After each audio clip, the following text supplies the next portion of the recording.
Hello and welcome to the final webinar for 2011 as we go ahead and look at the year in review and set up some opportunities and some trading plans going forward. If you have any questions, you have my email there. You also have my blog on the bottom there that also gets duplicated at dailyforextradingedge.com, and I'll show you that at the last slide as we wrap things up. Let's move ahead into the disclaimer and I'll let you just read that briefly.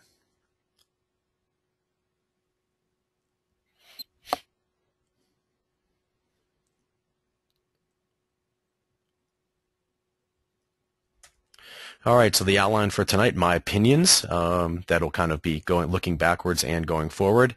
We'll talk about the fundamentals out there. We'll talk a little bit about technicals and definitely relate the equity markets over to leveraged markets such as the foreign currency markets. And then we'll talk about trends going forward, both psychological trends for you as a trader, but also trends obviously going on in the fundamentals and technicals out there.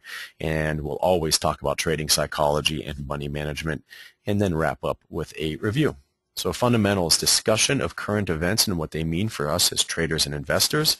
We can go to forexfactor.com. We're going to visit that. We'll talk about CNBC as well, and then other sites such as Bloomberg.com, and obviously your broker providing great market education for you.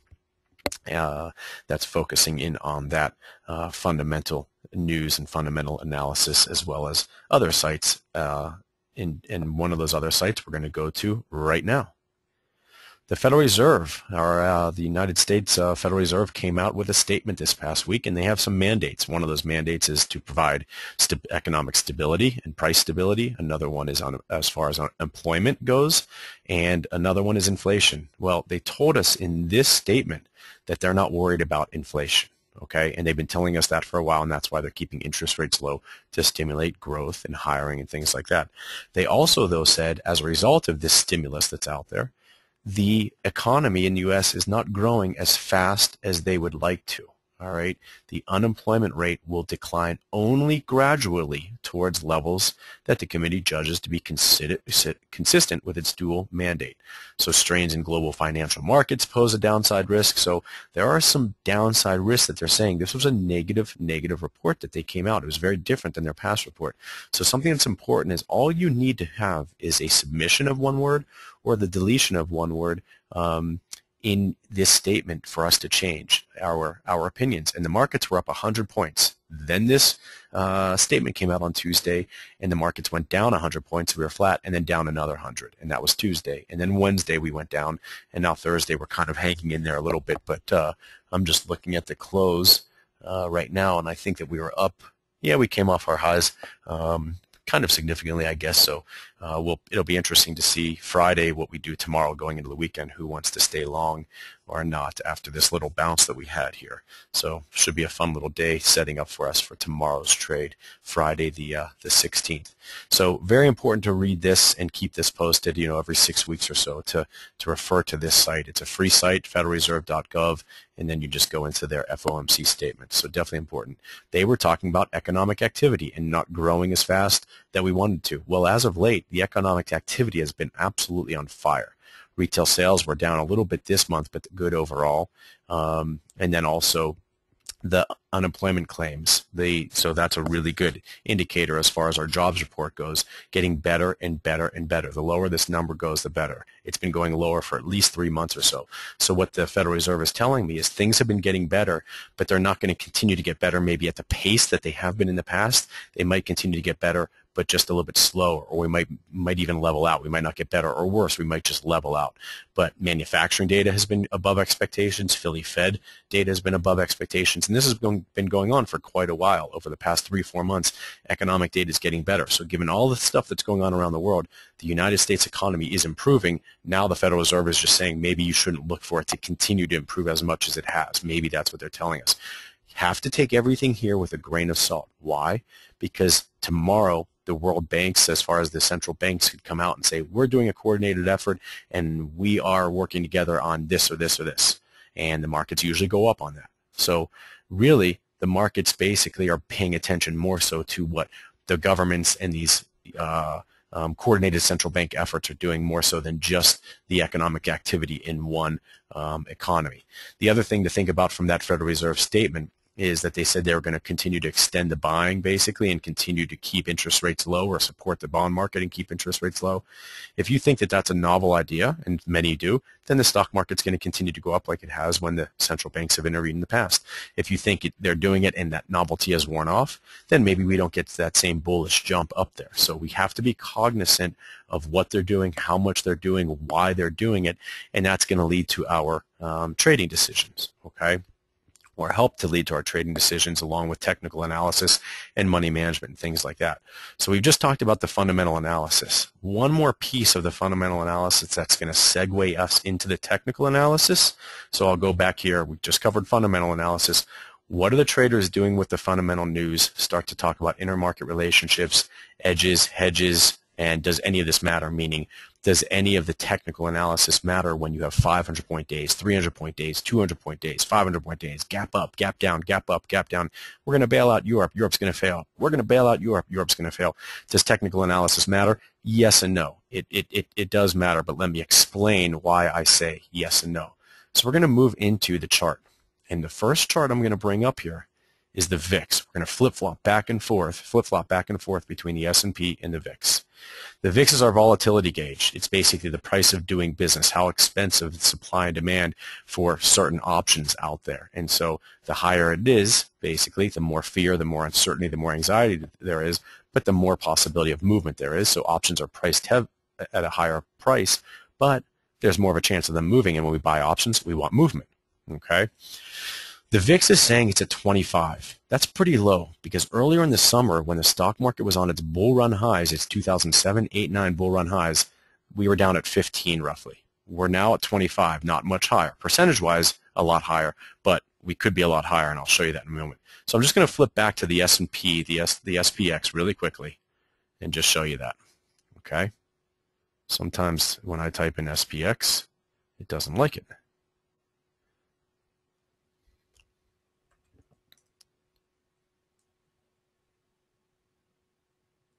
All right, we'll just do SPY, which is the same thing. So we're just looking at the 10% value of the S&P. So here's the S&P in July and August topping out at 135 or 1350, and then it dropped, and now we've kind of been going sideways since, but we have climbed up and we're back up in the 127, 125 area. Just recently we dipped down to around 122 or 121. But just about early December, we were up at 127, only about 8 points away from these early summer highs. Now I flip back. Now I flip back to the VIX, and the VIX is basically right on its early summer lows. But how many times have you seen the market open up 300, down 400, up 500, and it's happening very, very quickly with a rumor or a fact of a coordinated, central bank efforts, and that's just a stock market moving 2 or 3 or 4%, or a stock moving 2 or 3 or 4%. What about your option? If a stock moves 2 or 3 or 4% in a day, the option moves 30, 40, 50%, and you know that you're trading foreign currencies, which are even more leveraged. You can wipe out a small account in a very, very small amount of time as the trend is down, and all of a sudden the trend turns around and we move up 30 pips, 50 pips, 100 pips, 150 pips, 200, 250 pips the other way, and you have no idea why in the blink of an eye. So this VIX to me is not at 25. This VIX to me is at 45 or 50 or 60 because any day, any minute has the possibility of something drastically happening and the market's moving very, very, very quick. And if you don't have stops and if you're trading too big, you can wipe out an account in a very short period of time when you're trading leveraged products. Hence that disclaimer that we went over. There are no guarantees there. The best laid plans can go awry very quickly. I like to trade and say I'm the last one to know. I hope there's some crumbs out there for me to pick up, okay? But I'm the last to know. So I can't have an opinion that lasts for a very, very long time in these markets. I have to trade with the right amount of size. We'll talk about all this. But I'm the last one to know, and things can happen very quickly. So if I have a good trade on, I've got to manage it. I've got to be very careful, and I've got to stay close to it. There's no guarantees out there. So this VIX is kind of deceiving because I think it's really up here. And what does that mean for me as a technical trader? As we move into these technicals, what are the traders doing with the fundamental news in these intermarket relationships? There are great, great opportunities in the markets right now. But when the VIX is at 15 and it takes us 5 or 10 or 15 days to move 2%, do you think you should be trading that way? And the same, or when the VIX not at 25, the VIX is at 40 or 45, and the markets can move 2, 3, 4% in a day, do you think you should be cutting your size a bit? You can't trade with the same trading size when the VIX is in the 40s as when the VIX is at 15 and there's none of this uncertainty and fear and rumors and things like that going on. I can make 5% in a day in the stock market. I can trade a very small amount because it's going to happen quickly instead of trading back here in July and August and going for 5%, over a longer period of time. Basically, it's taking me longer to get there, so I can trade a little bit larger because I'm a little bit more comfortable. There's not these big moves happening all the time. So one, it causes me to look at my trading size. Two, it causes me to look at my trading location. The spreads are wider, the movement is much bigger, and so I need to make sure that I focus on the quality of my trade and not the quantity, because one trade has the power to make me a very significant percentage, or hopefully not, but has a potential to lose a very significant percentage in a very, very short period of time. So I don't need to put the same trading size on and the same frequency of trades as I'm trading back here. I've got to be very good at what I do, and I've got to have a very good trading plan. So I'm going to roll into the stock market here and look back at SPY, okay? And we're kind of in these ranges because we don't know what's going to happen, and we're in big ranges. Every time over the past few months that we came up to about 125, 126, 127 in the S&P, we rolled off and went down. That's a great place for me to take a bearish trade based on past performance. It's a great place for me to hedge my equity portfolio by taking a bearish position on. It's worked. No guarantee it'll work in the future, but it's worked in the past, and I'll do it. And I'm going to have a loser at some point, I'm sure, and I'll move on. Another one that I like to look at, and this is my segue into the Forex markets and these intermarket relationships, is USO. And I'm going to back this out to a little bit longer time frame here. Look at resistance at USO moving from right to left: 40, 39 and a half, 39 and a half, 40, 39 and a half, 39 and a half, 40, 40, 40. Look at this move in October. It went from 30 to 40. 30% move in about a month and a half. Stock market went up 17 or 18% in that same time frame. Stock market gets overvalued. Oil goes from 85 to 90 to 95 to 100 to $103 a barrel. It gets overvalued. You buy some puts here and protect your equity portfolio, and you're willing to take a loser on the trade maybe, because if this oil keeps going up, that's probably because your equity portfolio went up because there's a little bit of a supply and demand trade. These relationships are key. So if you understand what's driving oil and some supply and demand and equity prices, you can move right over into the United States dollar, Canadian dollar, because the Canadian dollar is tied to the commodity move and tied to natural gas and oil that Canada has a lot of. So look at this move up in October, November in oil, and then it went sideways. Now we move over into foreign currencies, and let me just pop it up right here.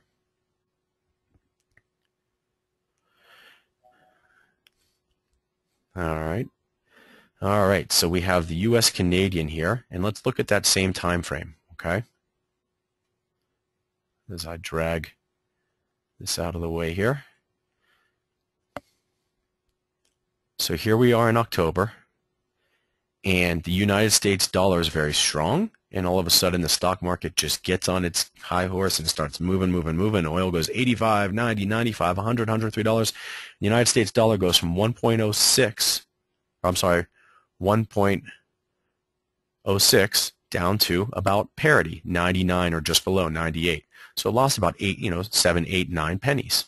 And then all of a sudden, equity markets got up too high, started to roll over and go sideways. Oil was up too high and started to roll over. And here we have the United States dollar getting stronger. We're in a big range. And let's talk about you as an individual, because I'm going to get ready to wrap up this webinar, and I'm going to get ready to give you a kick in the pants for 2012. These markets are volatile. These markets are hard to read. These markets are providing so much returns if you can trade them successfully. You cannot get 1 or 2% in a day out of the bond market. You can't get 2% in 10 years out of the bond market.